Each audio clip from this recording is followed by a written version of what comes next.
Do you want to talk about the hoopla surrounding this, the birth of this film, why this film even exists?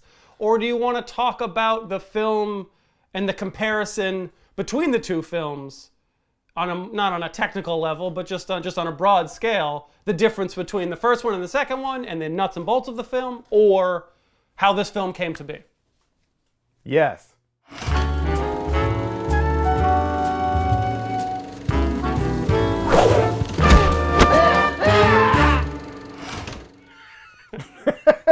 So I want to talk about it all. So here. Well, let's start here because this is why people are watching. Maybe, I don't know. What did you think of it? Let's just give it that. We're going to come back. We're going to come back to what we think about the process of how this was made. We'll come back to some of the specifics about the film, the comparisons between the two versions. But just overall, you watched the movie. What did you think? Overall, I really enjoyed it. Wow. I will say that. I enjoyed it, but I have to do a little digging inside myself to figure out if I enjoyed it because I just think it was so much better. I really do think it is infinitely better than the first one. I think the first one was garbage. I hear you can talk to fish. To put it nicely, like I think the first one was really bad. Generous. It's generous. Like, yeah, I feel like I'm being nice. That's me being nice, guys. I think the first one was garbage. And this one I thought was so much better. And there were so many moments, especially like in the beginning. I was just like, oh, thank you. Like I just felt like relieved by some of the things that they were including that cleared up a lot of the questions that I had, or a lot of the issues from like a story standpoint. Just like, oh, they're addressing some of this stuff that just puts things in a better frame of context. There was just a better structure to the story, I felt. Like it was just a lot of things. I won't get too deep into the woods here, but there was a lot of things that just made sense, more sense from a filmmaking standpoint that I really appreciated. And that made the overall experience so much more enjoyable. So I don't know if it was just 100% in comparison to, or just in general, if I saw this on its own, would I feel the same way? I'd like to think the answer is yes, because I really did enjoy it. I enjoyed it. Everett?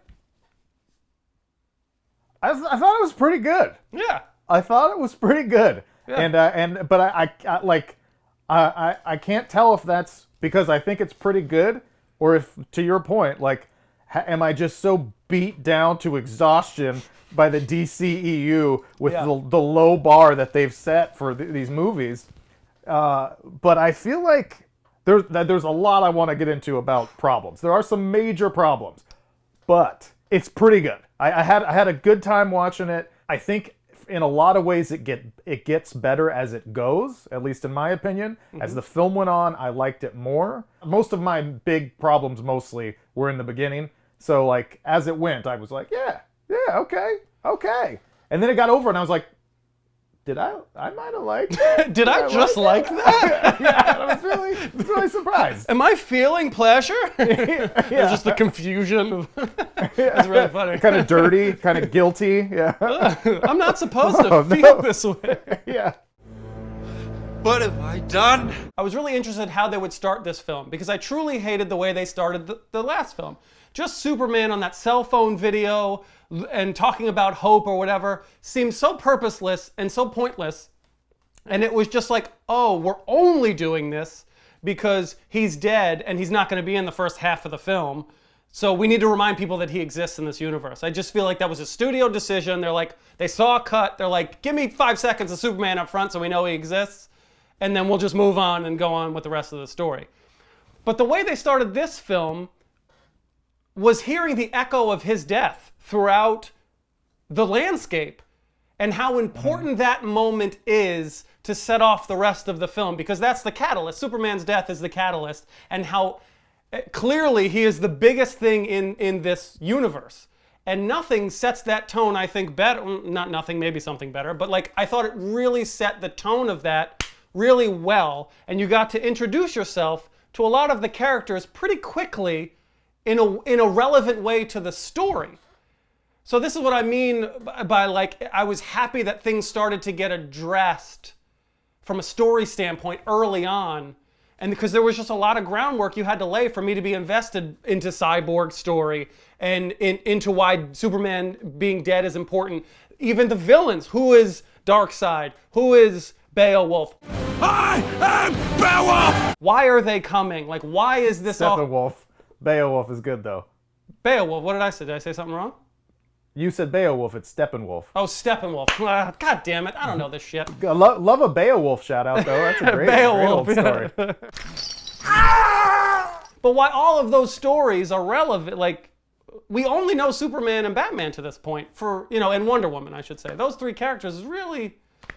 So, to make a long story short, I liked the groundwork that they laid. I felt there was better context to what was happening and the weight of what was happening in the beginning of the story, which I appreciated. Yeah, so this is going to be so hard because I feel like we're just going to jump around, so I apologize. Because there's so many, everything you say makes me think of 4 other directions I want to talk about. Yeah. But just the main one, I feel like, based off what you're saying, is I wish, we'll never know, but I'd love to know how much of Zack Snyder's efforts in this film and his decisions were colored and created by the feedback to the first movie. So there's no way that this is his original vision. There's just no way. Yeah. Because it's 4 he can hours. Say that it is because it's 4 hours. Well, I mean, I guess originally his first cut was really long, and that's part of the reason Warner Brothers brought in Joss Whedon even before Zack Snyder had to step away. Was to let's find a way to get a more manageable cut. That all said, though, it's a fascinating. The existence of this film is so fascinating to me from a production and a studio and a marketing standpoint because are we getting into that? we have to a little bit, but he has to the film had better be good, and it had better be much better than the 2017 version because you've had a couple of years extra to marinate in the feedback and listen to complaints about what was wrong with that version that came out, which that list is endless because that's the worst movie I've ever fucking seen in my life. It's terrible. But so I wonder how much of what he created and put into this movie was reactionary and responsive to the complaints and the demands from fans, and how much was truly his original vision. From the research that I've done on the film, he only shot 5 or 6 minutes, I read, which I thought was crazy. This is a 4-hour film, and you only shot 5 or 6 minutes to add to the runtime of that, to piece some things together. So I guess in a little bit of his defense to your question, I think the story was the story. Now maybe he organized it, maybe he made some cuts based on what you're saying, the feedback. But I think the film that we got was closer to what he originally intended. Obviously influenced, but considering there wasn't major reshoots, if that's true what I read, then I would think this is relatively close. More close than not. Well, surely closer, but yeah, that's tough to know because you don't know how much of that is PR and how much is Yeah. I don't know. We know, We're we don't know what's point. true. We can only speculate on what we see and hear. Yeah, just like the vaccines. No, I'm just kidding. Let's talk about Zack Snyder, the director. Okay. Okay, because to me, this film, Zack Snyder's Justice League, is a feast for his greatness and a feast for all the things that don't make him so great as a director. I think they are both here in spades. And so I will say that I think Zack Snyder's greatest strength, from what I can tell from his films, is his visuals, his eye. I think a lot of the shots are beautiful. I think a lot of what he does with the camera is beautiful. He frames things like art. That's what these movies are. You can tell to him they're just so epic and artistic, and they should be painted on the ceiling of a chapel somewhere in Europe, But then what he doesn't do so well is he leans so far into that, and it's so heavy-handed. Like we talk about in our Man of Steel episode, the heavy-handedness of the imagery and what he does. And I want to explain to him that slow motion does not equal character development. That's not, you don't need to, you get rid of the slow motion in this movie or trim it down, this movie's 2.5 hours. It's not 4 hours. It's insane how much of those like celebratory, masturbatory, slow motion shots there are. So I think it's examples of him at his best, and it's an example of him at his worst and most self-important, if I might say. I don't mind it because that's what this is. You know, like this is an epic. But why? Why is it this? Because all these things are grandiose. You know, these are fucking superheroes that are on these pedestals. They're fucking gods. You know, they're larger than life characters. And if you're gonna have these, you know, swooping, epic, slow motion, badass, like, you know, like where else are they gonna be if not here? Sure, maybe is there too much of them? That doesn't bother me, because that's what I think this is. Like, if you're gonna do it, this is the film to do it in. Is it not? Then just don't do it. Like, why do it? Like, that's that, you know. It's like, yeah, you. There's a subtle way to make those points. Like, I know he wants to frame these characters as gods, these old mythical gods of lore, but it's like every scene, like there's especially in the beginning. This is one of the reasons I hated the first half or disliked the first half so much more.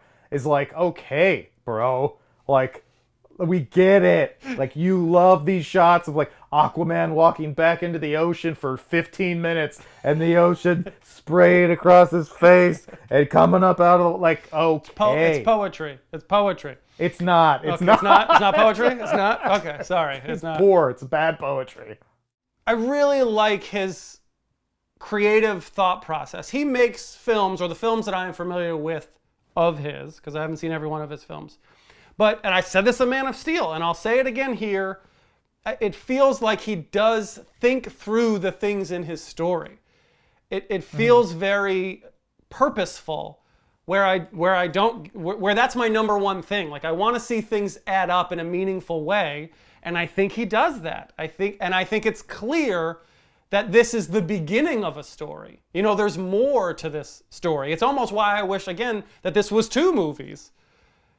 Because I love his attention to detail within the story, specifically. This was one of 3 Justice League movies. And I read a little bit about what his plan was moving forward. But some of it was like, wow, it's super interesting. They were going to explore just, you know, another timeline. Essentially the post-credit scene, which maybe we should talk about. I was super fired up, and that's what made me Google and try and figure out, like, oh, what is the plan? What was the plan here? What are we trying to do? Because that was just super interesting to me. What do you think about that post-credit scene? Because that alludes to the bigger story that Zack was trying to tell. Yeah, I loved it. I was super intrigued by it. And I was like, I'm ready to watch this movie right now. And despite the fact that I'm not like this huge DC fan, and I'm not a huge fan at all of the movies, I was like, they better make more. Like, I know they're saying they're not going to, but this movie's too good to not build off of. And even if it's not because it's so good, it's like intriguing. I'm really enjoying watching these movies now, even with all of their faults, of which there are plenty. Yeah. But that segment in particular, I think, was very intriguing. I enjoyed all of it. I watched it twice. I went back and watched it again, which I have never done with one of these movies. So it reminded me a lot of, there's a storyline in Marvel, very famous, they made a movie out of it, Days of Future Past, where it's this like apocalyptic future where a lot of the main people are dead, and they're like, you know, it's great. It was very intriguing. That's my long-winded way. I liked it. But this is, I think everyone universally says the approach that DC should go, and DC just says, go fuck yourself, fans. We know what's best. And I don't understand who is making those decisions. But I love the darkness of it. I love that it's like just super gritty, and just the illusion of like Robin being dead because of Batman's decision making, and Lois Lane being dead because of something that Batman did, and how many timelines are you gonna, the best line of that whole thing was, how many timelines are you gonna like destroy before you accept your responsibility? I'm paraphrasing, obviously, but like, that's the next evolution of superhero films. I don't want to see, and I don't think fans, to speak on behalf of everyone else out there, I don't think people, the days of like good versus evil and good guy wins is just over, I think. I think that's not intriguing anymore.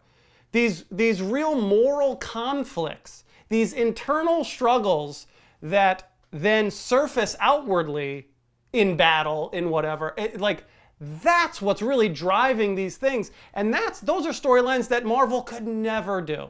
They can never touch the precipice of what DC is on. They would never do that. Let Marvel be Marvel, and DC can just go in a whole nother, deeper, darker, grittier, more realistic, organic, however you want to frame it, world, timeline.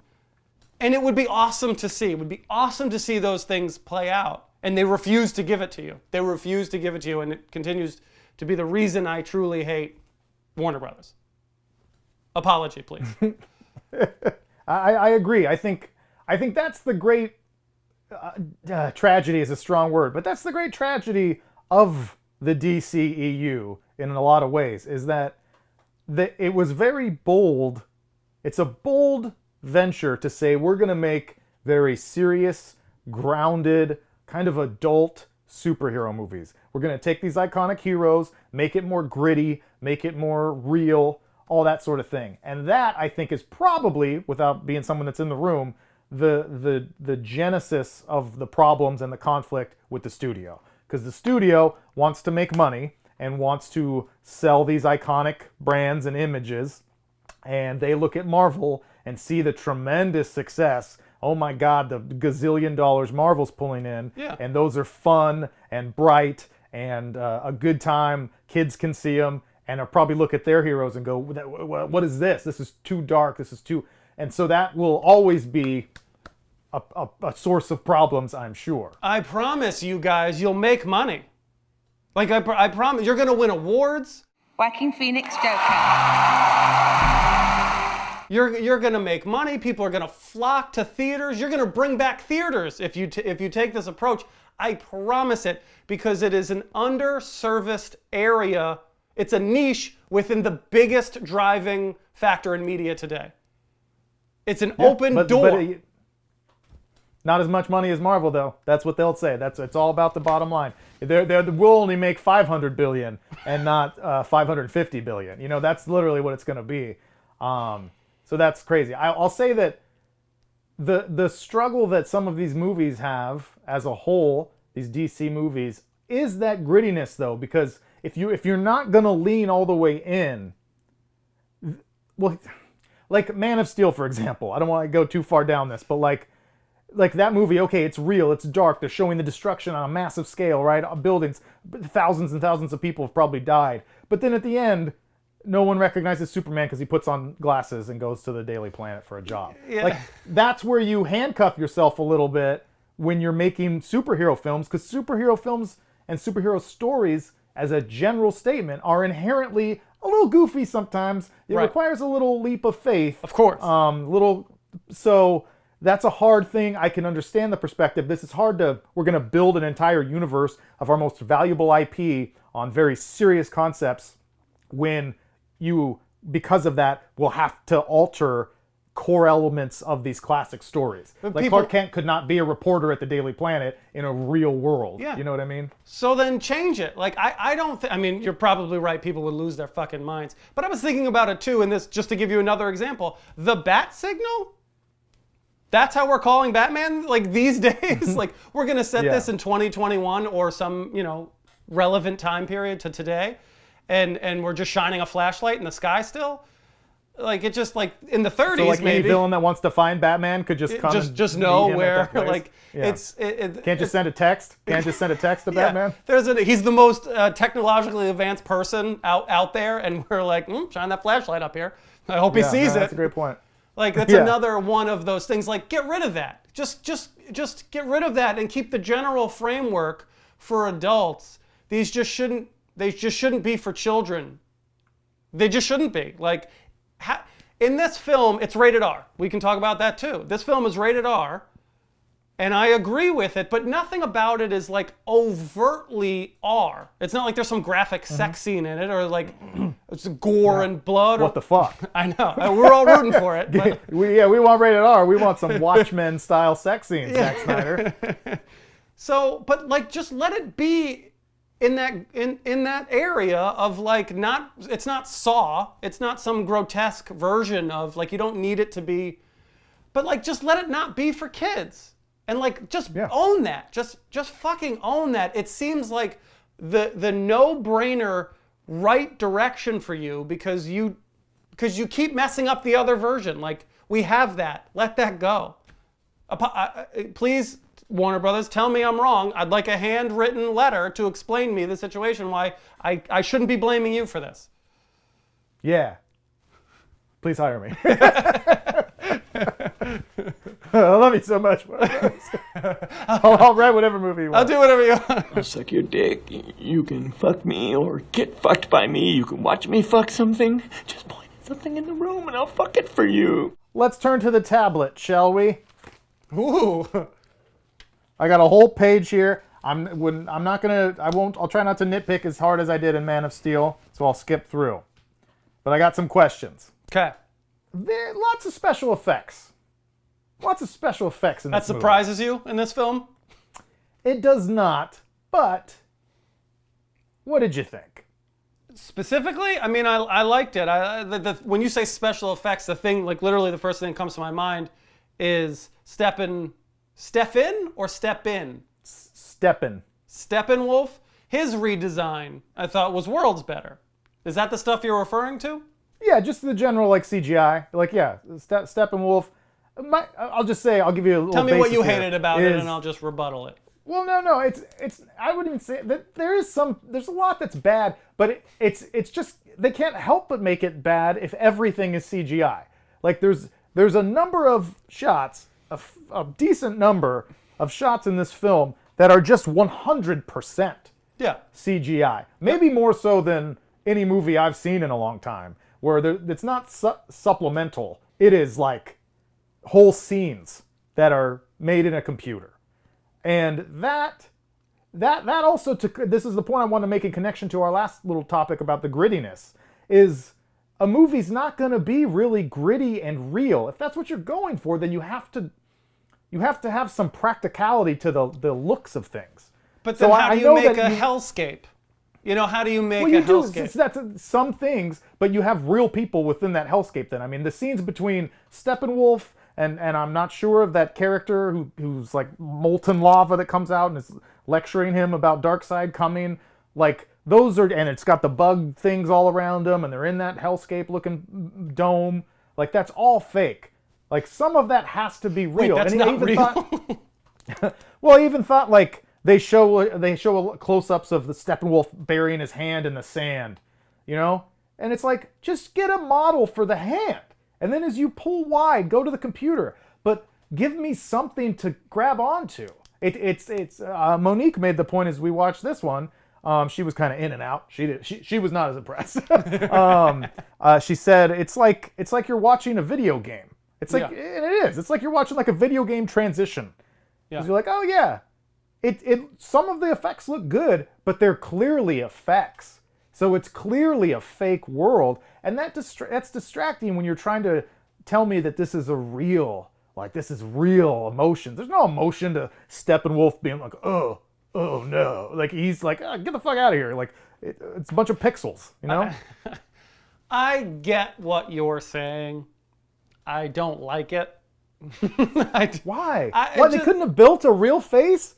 In the 80s, they would have built a real face to use on some of these close-ups. And then you use CGI to amplify that emotion. But at least there's something there that's grounded and real to connect to. I'm just saying the general feel of like so much of the film. What is like half hour of the 4 hours? Do you think is just 100% CGI? Probably even more. Probably that much. I just think some of it you have to suspend your disbelief unless it's egregious. It's egregious, Keith. I don't know. I don't know if it's maybe specific shots. Maybe specific shots. Like I'll meet you 10% of the way on this. Like, your principal theory is correct. That is 100% correct. If you want to have like this real gritty story, and then have these clearly CGI made up places and things that just take you out of that, that don't feel like a tangible place, you're right. You're absolutely right about that. So in theory, yes. I disagree only because I don't know how you fix it, because I believe you need the technology to tell the stories that they're trying to tell. Let me ask you something. Okay. Do you think that anyone, one person in that cast, flew to an actual location that looks anything like to shoot the Amazonian scenes? Do you think anything in that land, that lush green area, do you think any of that is real? And I'm not even trying to be a smartass. I'm like asking. No. Like, do you think anyone went to like a jungle-y set No. to shoot that? Or do you think that's all inside of a green studio? Yes. So fucking go to that place and get some fucking pickup shots. You know what I mean? Like, everything is green screen. Everything. It's like Star Wars Episode 1 Phantom Menace, which is like just 100% computer animated with occasionally a human walking by. Like, that sucks. That sucks. I get it's going to be cheaper. What's more expensive? Doing it digitally, creating a world digitally, or flying an entire cast and crew to the Amazon? Just because it's cheaper, I mean, come on. We're complaining about what's good or not. It'd be I better. I agree. Right? I agree. But now I'm just arguing on behalf of Warner Brothers, who I love, by the way. I don't know if I've said that You're a big fan. Coming to their defense. No, you're right. Make it, no, just Warner make Brothers, a real fucking movie. go. You're right. You're It's 100% Justice League. right. It's Superman. It's Batman. It's Wonder Woman. You're spending hundreds of millions of dollars. Get on a plane. Shoot some pickup shots in an actual jungle where the leaves someone can actually reach out and touch. Like, I don't disagree with what you're saying on principle. Thank you. So this is a question which was explained a little bit more, I guess, but tell me what you think. I wrote, why is Bruce Wayne so sure that a crazy threat is coming? There are enemies coming from far away.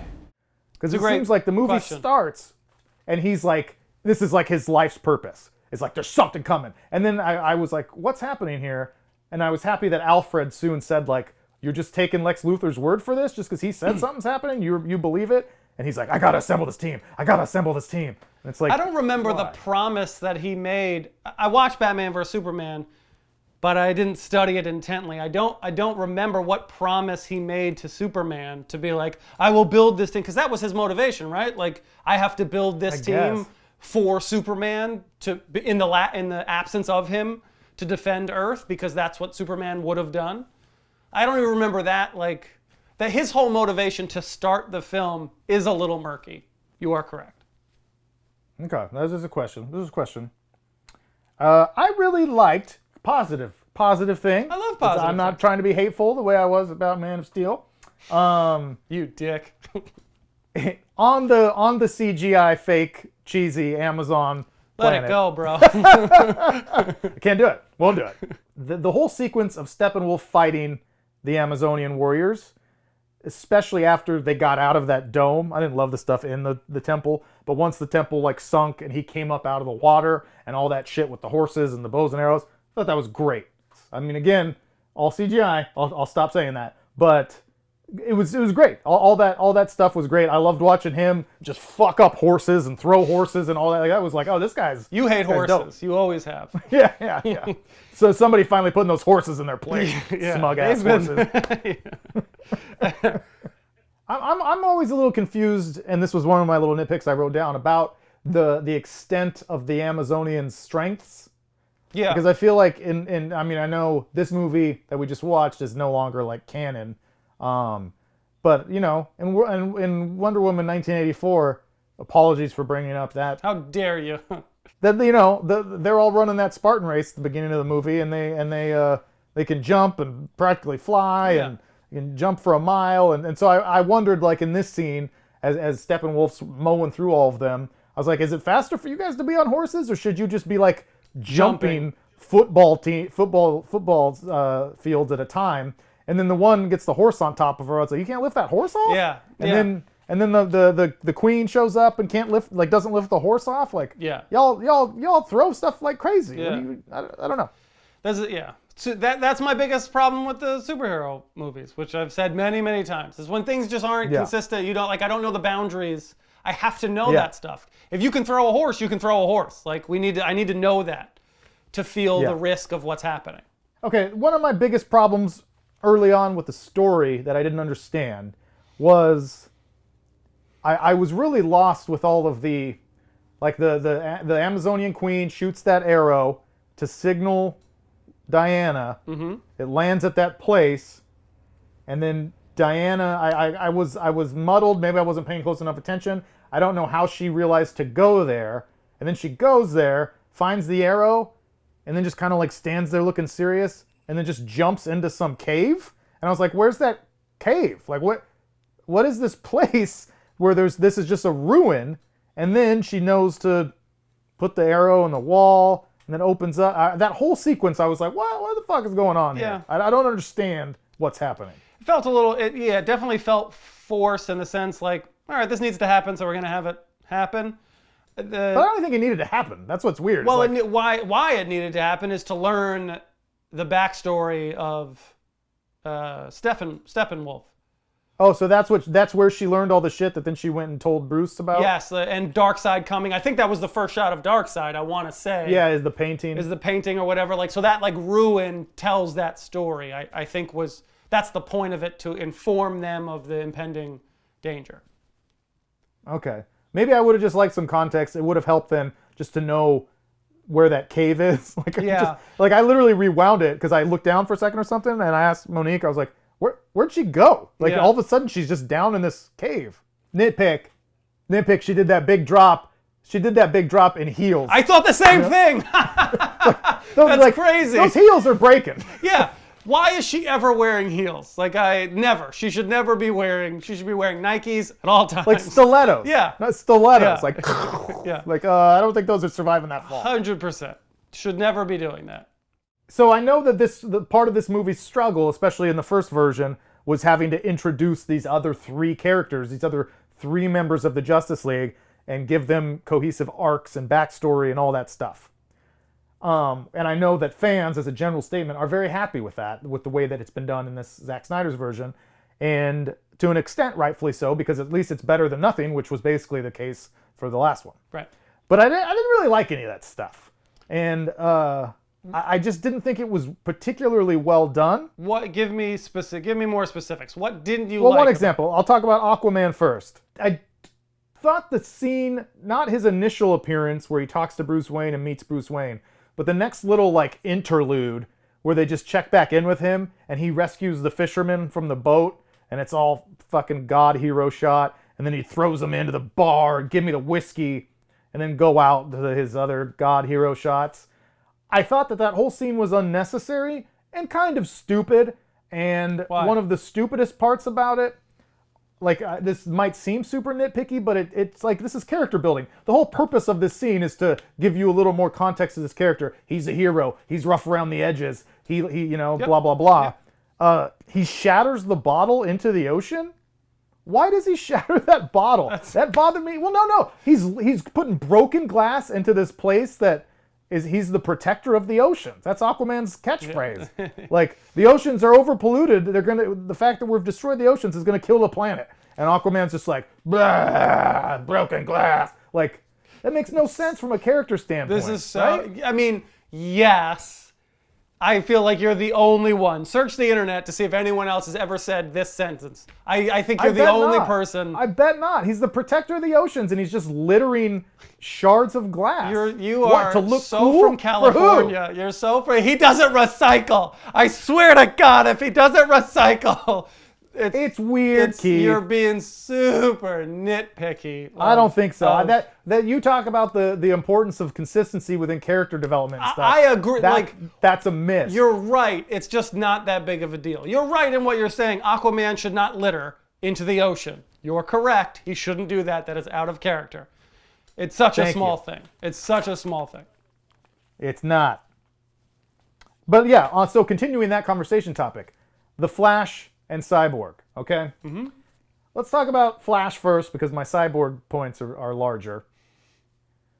I think people love the Flash in these movies, and I think he's okay. I think he's pretty good sometimes. I think his additional scene to this movie, his intro at the dog walking place and saving the girl from the car, is the worst scene of the movie by far. I think it is hilarious. Like bad except hilarious. except for when it tries to be funny, when I didn't laugh at all. When he grabs the hot dog. Yeah. I thought, like, what the fuck is... The rest of that scene is so cringy hilarious. And Ezra Miller, that actor, who gets better as it goes, who I liked more as it went, is just either trying way too hard or being coached to do way too much with his little neuroses and, oh, we got to get some funny stuff in here. Yep. Ooh, yeah, ooh, paper monster, ooh. Times of crisis, for dog work, I always bring a meat snack. So annoying. So annoying. And then that whole sequence, when he runs out there to save that girl from the crash, and it's like, poof, and then the song starts, and it's like the fourth superly, overly emotional song. Waiting to hold you. It's like, oh my, I started cackling. I was like, you can't just put you can't, God forbid anybody has a good time. It's got to be, freedom and love, don't want to be. Like, it's just. It would be inconsistent. He touches the girl's face. Well, Like, that it's was, so that creepy. I will say, I'm shocked I haven't seen yet some sort of backlash on him like stroking a woman's face who's like clearly like unconscious at this moment to what is happening. Yeah, but she's got this little smile. Yeah, like that was the worst part of that scene. And I'm surprised they didn't cut it for that reason. One, it really has no bearing on the story. You already know his powers, so you don't really need to introduce him in that way. And it's just super creepy that he is like, Consent, dog. yeah, he's Consent. petting a girl who doesn't know she's being touched in that way. I'm shocked that made it in for that Yeah. reason. Yeah. Yeah. So distracting and unnecessary. Yeah, And I'm unnecessary. sure, like, because I kind of read tangentially or whatever that girl is a character. Like, that's his love interest who Yeah. will return maybe in the Probably. Flash's movie. So they're like setting that up. But it's so creepy and stupid. Unnecessary for if this is not even canon, this is like bonus, this is not the official version. Like, introduce them in a different way later down the road. Like, I wouldn't, he can save Or her. just don't make it creepy and weird and heavy-handed. That was Get yeah. rid of that song. Well, that's Get rid of that I song. think that's part. Like, I think they, with the ocean scene and this scene in particular, like those like overture moments of these like over-embellished romanticization. The villagers singing to Aquaman. Yes, like I think that's clearly a theme and clearly a creative decision. You didn't like it. I like the consistency that at least they did it and they didn't go halfway. So Well, they certainly they didn't go halfway. They went 300% they went through, of the way. and that's the part that is what I like about Zack Snyder, because I feel like he'll own it. Whether you like it or not is almost irrelevant. I'm glad in a sense that there's like, this is what we're doing. This is gonna be a thing in this film. Love it or hate it. Much like the aspect ratio, which I know you want to talk about at some point Oh, too. Jesus, we'll get there. Jesus Christ. But clearly a creative decision that the director of the film is going to own. And I appreciate that. I respect the effort. Yeah. So I get that part of what you're saying. I respect the effort. I respect the tonal consistency. But poorly executed and a miss. So it's like, yeah, creative decision. Great. Stand by it. Great. This is a bad decision. Sure. And Like, you cannot it's a like poor it. You cannot like it. That's fine. Especially in a Totally. 4-hour film. In a 4-hour film, let's maybe trim out Yeah, the the sexual 5-minute assault, I don't villager agree scene and with. yeah. I don't agree with. So yes, cut that scene. Yeah. So, and like as I said, I think Ezra Miller gets better as it goes. He was a little less annoying. I'm curious to know that character, the Flash, to me is just, okay, we need our version of what Spider-Man is to the MCU. Yeah. We just need a young, wet behind the ears, funny, lighthearted, kind of break up the monotony of these dark, mysterious, people, serious people. So I'm curious if that's literally just like we saw Spider-Man first in 2016 and we're like, well, we're doing that because people seem to like that. Or was that their original take on the character? I'm curious which one influenced. But now I look at it and I go, oh, that's just Spider-Man. You might as well just have him be fucking Spider-Man because that's his whole MO. But Tom Holland, I thought that too as I watched it. But Tom Holland is so endearing and natural. Yeah, he's great. I And love that's Tom why Holland. he's so great. That's why that Spider-Man character is like the best part of some of those movies, Right. because he's so great. Whereas Ezra Miller, and again, I'm not necessarily blaming him, the performer, but like, Yeah, 'cause you don't it's know. really forced. It's really forced. I don't think it's. This version cut out a ton of shit. He's still looked at as sort of that comic relief character to break up that monotony, but they definitely peeled that back. I just hate when it's just so clearly like. Again, that's why I don't know. I don't want to lambast them too much, but it just looks like a blatant ripoff. It looks like the CVS version of Spider-Man. And like, Yeah, who's starstruck by these other heroes. I was like, all that sort you're of just the carbon copy of that. Don't like find his own niche. That bothered Yeah. me, but I don't know what came first. I don't know. I liked that he kind of wanted to bang Wonder Woman. I honestly, no, I'm not even trying to be funny. I thought that like that's an element that Marvel has never really gone with. I mean, there's like Hints of it. genuine emotions, but just like the young naive guy being like, "You think she'd ever go out with me? Like she's really hot." Do you think she'd ever go for a younger guy? Like that was like I respected that. Like, okay, good. At least that's like an original aspect of that character. Yeah. You know what I mean? Sure. It's like Peter Parker should be like lusting after Black Widow? Scarlet Witch or Black Widow or somebody, you know, but gotta keep it Disney Plus. Yeah. So let's talk about Cyborg. Okay. Because here's what I read about Cyborg in several reviews and stuff, and have just kind of seen, is that they really love him in this movie, and that he's in so many ways the heart of the movie. This version. This version. So I think people really like him. I don't like him. I don't like the character that much. I don't like the character very much, and I don't know that actor does a particularly great job. So I don't mean to say I don't like Ray Parker, the actor. I don't love him in this role, and I think the character is really bland. I don't know that anyone could make this character likable or even necessarily the heart of a story like this. He's a computer, as I understand him. He's just a computer. He's like the world's best computer. That's how I, in my head, just like contextualize him. So he should be bland, which I think he is. I think he is very computer-like. He's very, he's not super emotional and not very funny or not clever or what. Like, he's just very much like a computer. So I feel like that is within character to him to be bland a little bit. I think he does a fine job. Like, what did you dislike? I didn't dislike anything. There's no personality there. But I think There's no that might be the personality. point. That might be the point of that character. And maybe I'm just I giving don't him credit. understand how he can be like the heart or the moral center of the story, which is what I was reading in so many places. Yeah, I don't think he's the moral center of the story. No. Where it's like his arc is so great, his connection with his father and blah blah blah. But I feel like a parallel. I know people probably don't love comparing everything to Marvel, but it's like you look at a character like Vision, who's literally like a super synthetic computer, and there's a ton of personality and heart and emotion and depth to that character. Whereas this character, I thought, he's kind of constantly, almost always making like this face where he's kind of got this like downturned.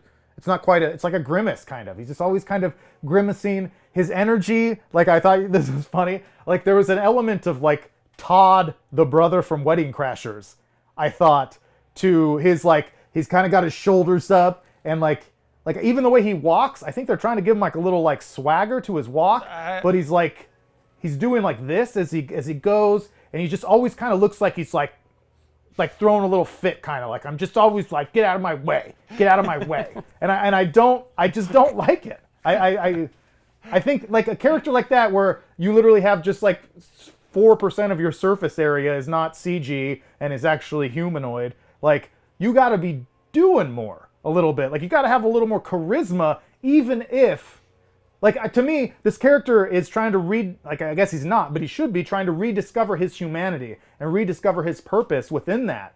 And instead, he doesn't do that. And I would like to see, as the film goes on, he's really bland at the beginning and robotic and stiff and weird. But then by the end, he's kind of having a good time.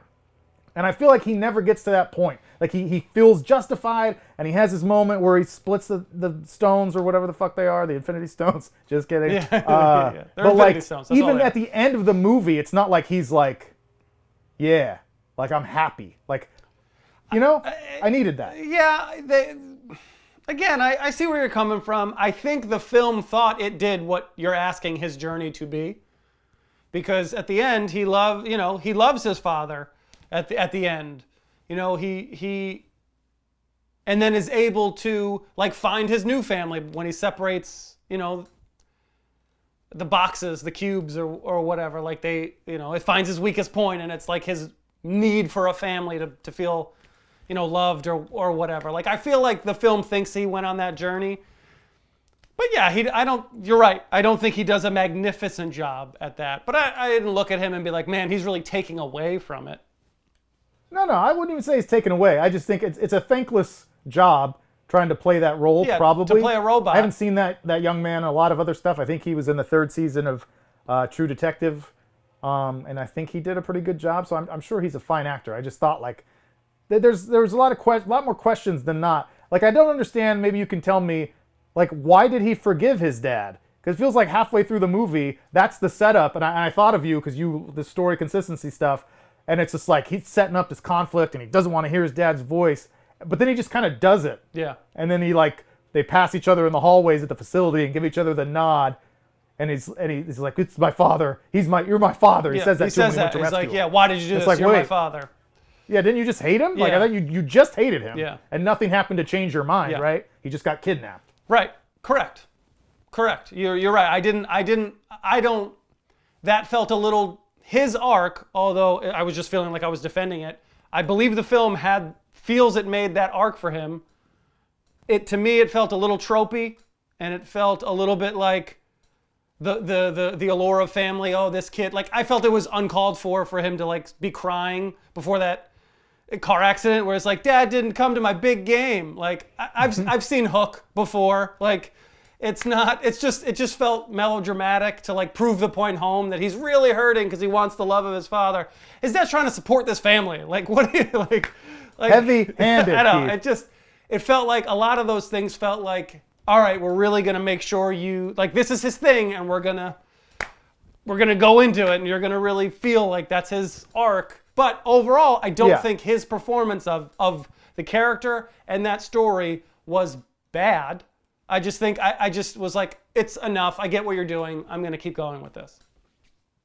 It wasn't great. I thought that was hilarious, actually, that he was so sad about his dad not being there at the game. I was like, is this guy 12 years old? Yeah, he's a starting quarterback for the big college. He's a starting quarterback. Yeah. He just won the game, and he rides home with his mom after the game, and he's like, where's Dad? It's like, bro, this trauma happened a long time ago. This is not now. Like, you've already buried this. You're out there partying and getting some weird Gotham like City you're definitely strains. making some bad decisions after you won the state championship or whatever for your college. Yeah. Or whatever. Where's Dad? Where's Dad? Yeah. So a couple more with him are, one thing I think is stupid, and I don't think this can be defended. Like, I would invite someone to explain this to me. Invite me. He's this.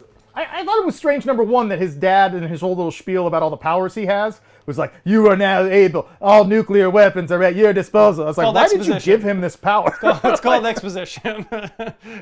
Why didn't you just bring back your son? You have the ability to save him. Why did you feel like you should bestow all this pressure on him? Yeah. That was a little much. But then I thought, he's the world's smartest computer. He can hack into anything. He controls everything. He sees everything. But he can't override his own automatic self-defense to shoot Superman. That was the one thing I was hoping they were going to cut.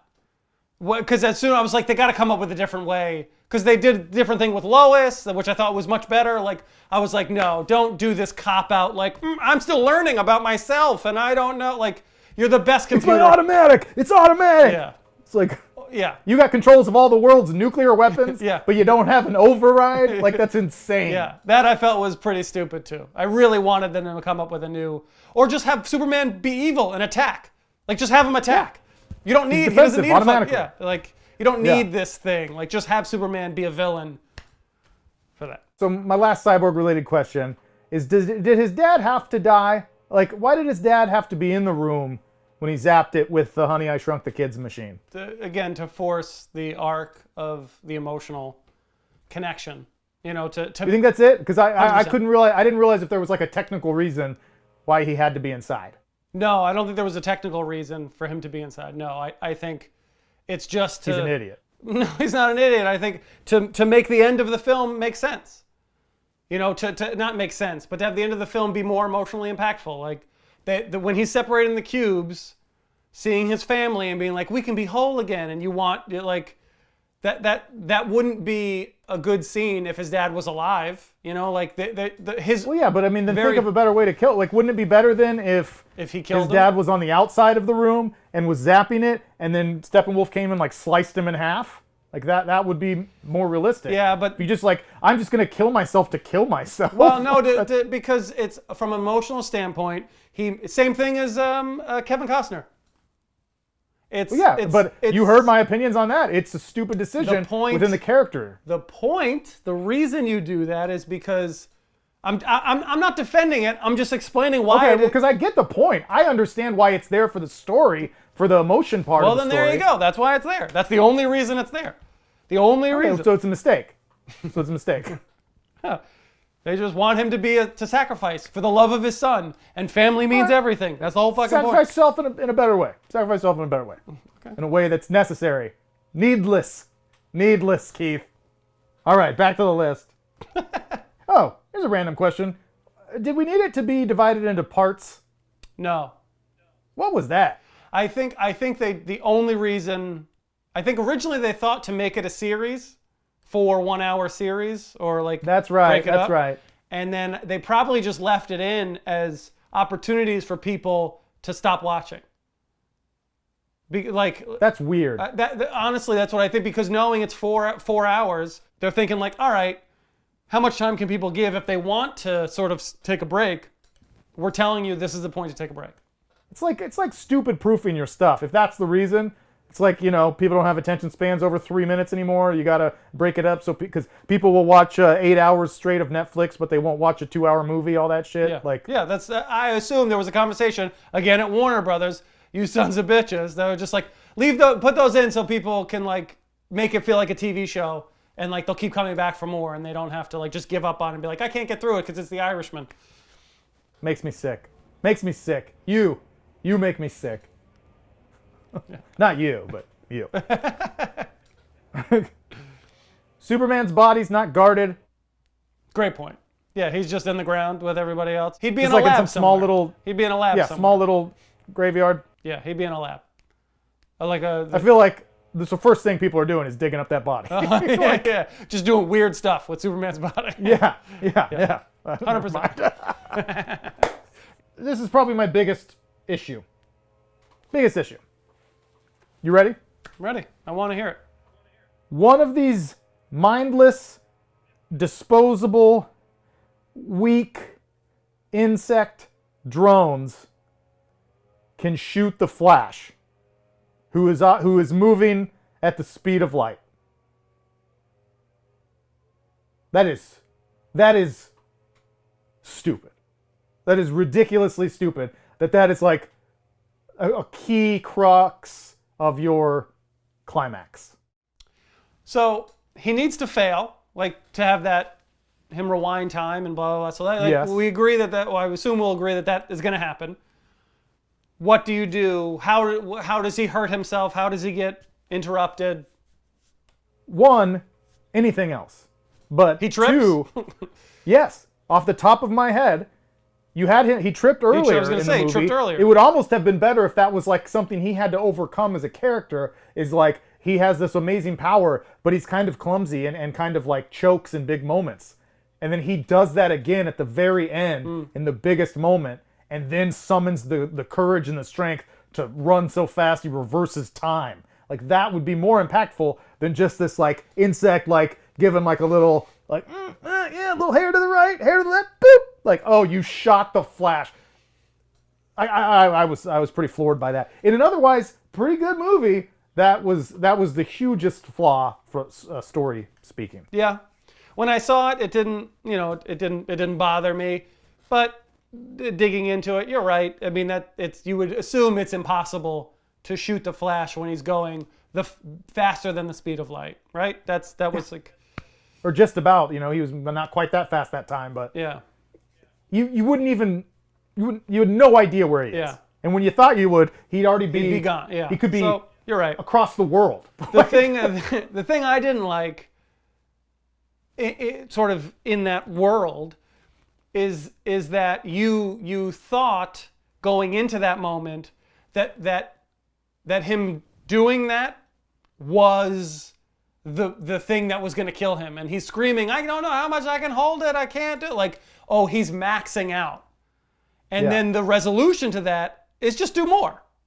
You could just take it up another level. Well, then why were you going that fast the first time? Like, that bothered me from like a story standpoint. It's like, if you could have done it, why didn't you do it?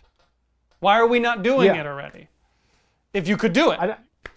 The thing about rewinding time is it gets really slippery. If you could always rewind time, let's just rewind time, guys. Like, you could have done that before Act 1 and just open the movie with him going and rewinding time. Yeah. Well, Keith, then the movie couldn't happen. But give me a clause where it's like it's gonna kill me, or I've never attempted this before. Give me some sort of something. Don't give me a line like, weird stuff happens when I go really fast, and we're just supposed to get what that means. Like, that bothered me more than the shooting, but you're right, in that same world, I think you're right. The shooting's stupid, and I want more credit for my idea, so I'm gonna talk. Okay, great. You know what you need? More credit. Thank you. All right, we can just skip it then. Just imagine if he did trip, something like that, and then when they're like, where are you? Where are you? And he's not, and he's shot, and he's like, I just got the wind knocked out of me. If instead he was like crying because he was so humiliated that he failed, and he was really genuinely emotional, and was like, I'm fine, I got hurt, and he's like lying to them because he's so embarrassed, like, that would be like really touching. Yeah. Like, especially, it's a miss. Yeah. So you know what? Originally I was like, that'd be stupid if he tripped.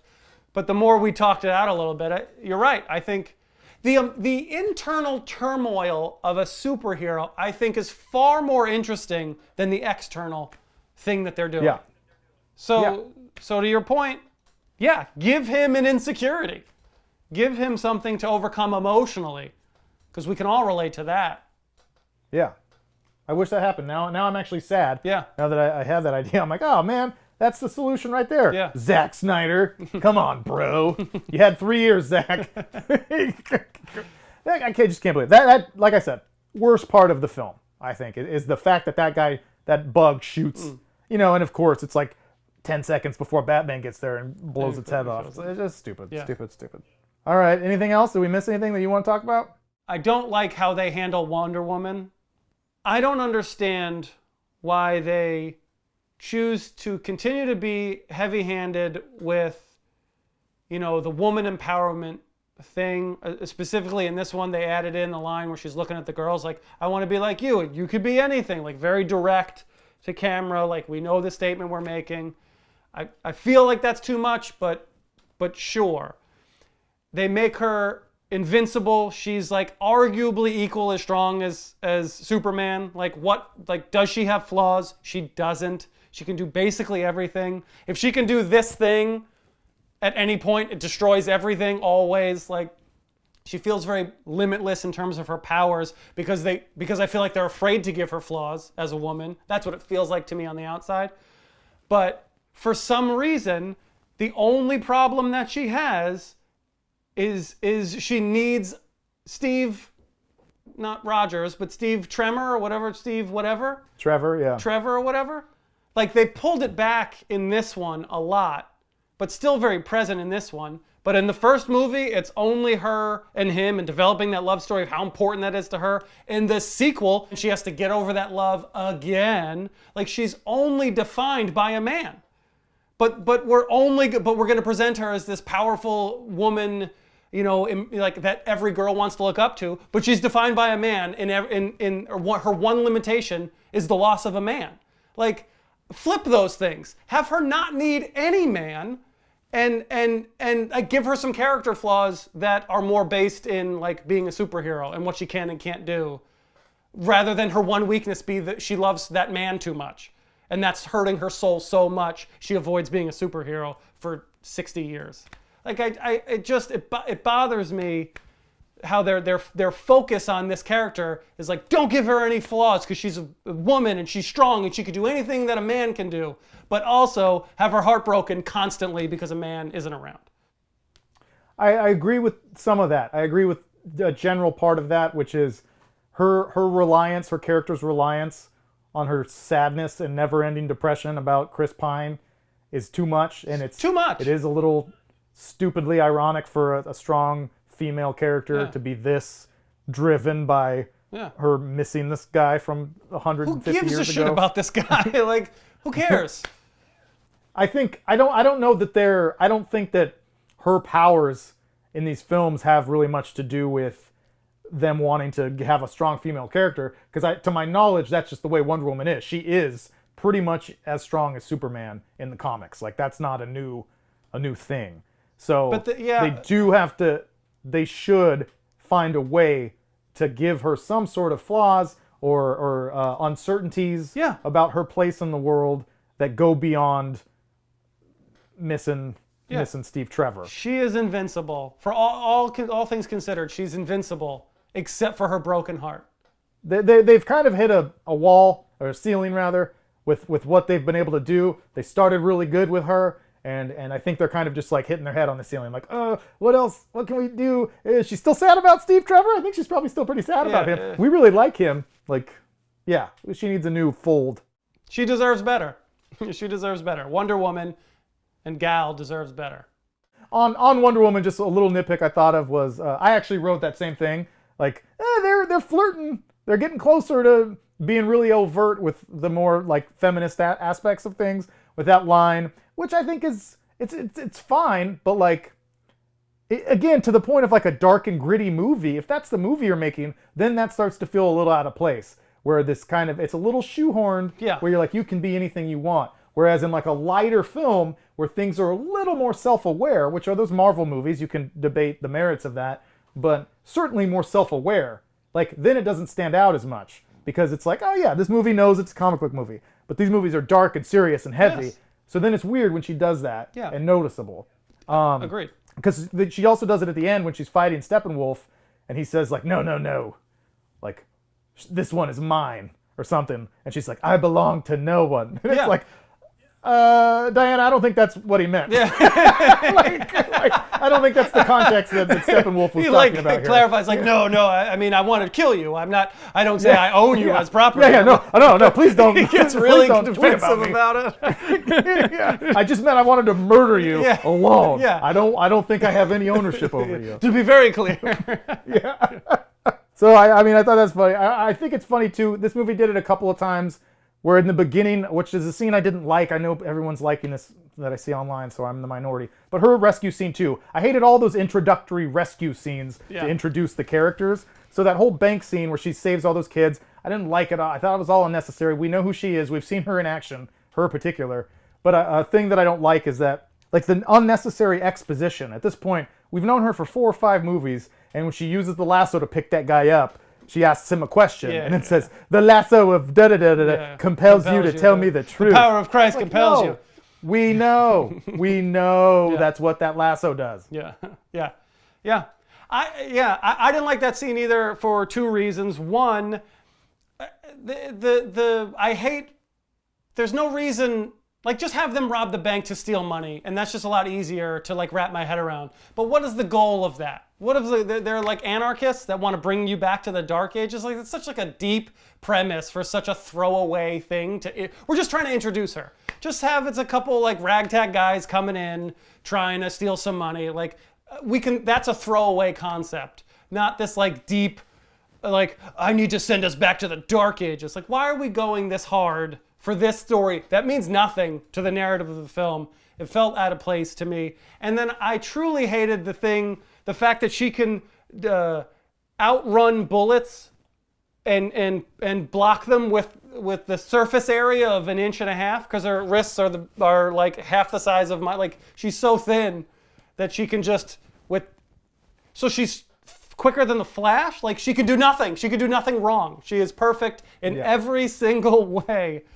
Like, what do we need other superheroes for? Why is Superman the Holy Grail if she is equivalent to him? She is equivalent to him. Yeah. They don't ever really talk about that, even though that she is. Yeah, like she is equal to him, which is fine, but then it just makes Superman less valuable when he's like the Holy Grail. Like, we need him. Well, even Superman has a weakness, right? It's kryptonite. At least we can get kryptonite and kill him. She is perfect in every way, except for that one reason, that one thing. I miss Krypton. Just miss him, and I love him. You know what would have been brilliant, Zack Snyder? Now that I just thought of this is a mistake on your part, buddy. Is there should have been one actual post-credit scene at the very end of the movie where it's just Wonder Woman, Diana Prince, like laying in bed and goes like, I just had this horrible nightmare. It was 1984, and that's all this fever dream where she like hallucinated that whole movie. That would have been the best like fuck you shot on the way out for Zack Snyder ever. I would never do that. I never raped that guy. What a stupid dream that was. What a stupid, pointless waste of a dream.